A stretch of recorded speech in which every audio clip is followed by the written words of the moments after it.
Hey everyone, and welcome back to our channel. Today, we're diving deep into the mind of a true revolutionary, a man whose ideas literally shaped the modern world. He's been called the father of liberalism, and his influence can be found in the very documents that founded nations. We're talking about the one and only John Locke. So, who was this guy? Born in England in 1632, John Locke wasn't just a philosopher scribbling in a dusty room. He was a physician, a political advisor, and a man deeply involved in the turbulent events of his time. This was the era of the Enlightenment, a period of incredible intellectual awakening in Europe, where reason and individualism were starting to challenge long-held traditions of monarchy and the church. Locke was right at the heart of this storm. To really get Locke, you have to understand the world he lived in. England was going through major political upheaval. There were civil wars, debates about the divine right of kings, and a constant struggle for power between the parliament and the crown. It was a time of intense questions. Where does a ruler's authority come from? What rights do ordinary people have? And what is the proper role of government? These weren't just abstract classroom debates.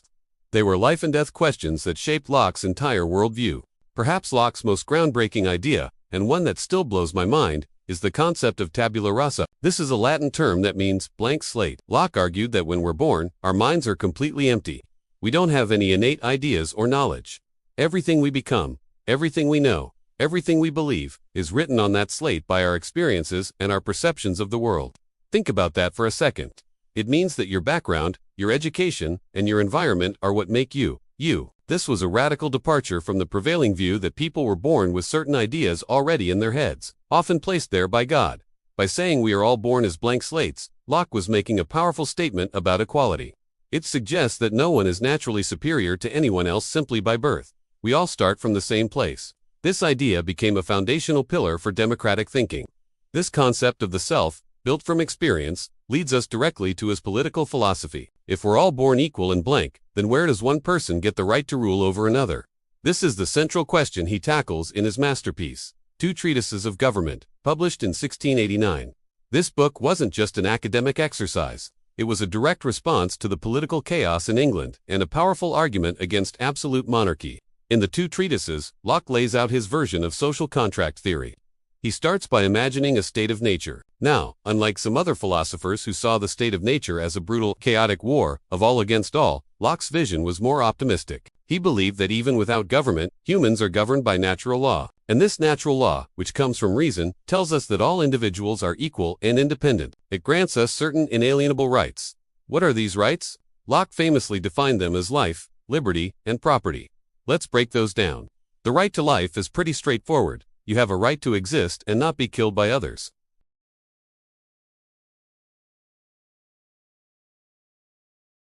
You are your own master.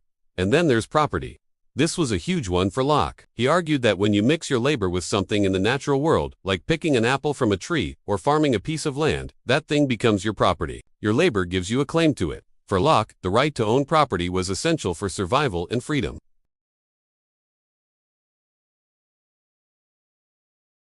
Locke's answer is practical. While the state of nature is generally peaceful, conflicts can arise. People might disagree over property, or someone might try to violate another's rights. Everyone becomes the judge in their own case, which can lead to endless cycles of retaliation and chaos. This is where the social contract comes in. To protect their natural rights more effectively, people voluntarily agree to form a community and establish a government. They consent to give up some of their natural freedoms, like the freedom to punish offenders themselves, and hand that power over to the government. But, and this is the crucial part, they don't give up their natural rights. The entire purpose of government, in Locke's view, is to protect the rights of life, liberty, and property for the citizens. The government exists by the consent of the governed. Its power is not absolute. It's a trust given to it by the people. This idea of a government based on consent was revolutionary. It completely flipped the old model of top-down rule on its head. For Locke, the people are the true source of power. And what happens if the government breaks that trust? What if it stops protecting your rights and starts violating them instead? Well, Locke had a radical answer for that too. The right of revolution. He argued that if a government becomes a tyranny and acts against the interests of its people, the people have not just the right, but the duty, to alter or abolish it.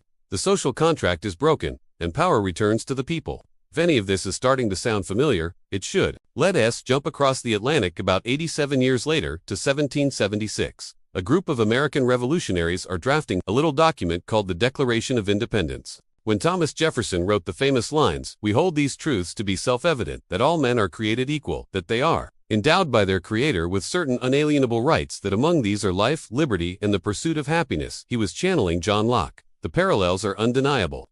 The idea of self-evident truths and unalienable rights, pure Locke. The concept that governments derive their just powers from the consent of the governed. And the assertion that whenever any form of government becomes destructive of these ends, it is the right of the people to alter or to abolish it.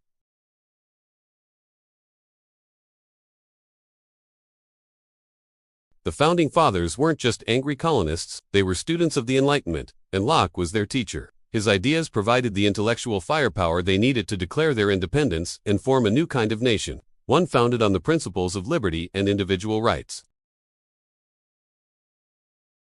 From his theory of the mind as a blank slate to his powerful defense of natural rights and limited government, his ideas have echoed through centuries. He helped lay the groundwork for modern democracy, constitutionalism, and the very concept of human rights that we often take for granted today. He challenged the status quo and championed the idea that every individual matters, that we are born free and equal, and that government should be our servant, not our master. He was truly a pivotal figure, a thinker who not only interpreted the world but provided the tools to change it. Thanks so much for watching. If you found this journey into the mind of John Locke interesting, please hit that like button. Let us know in the comments which philosopher we should cover next. See you in the next video.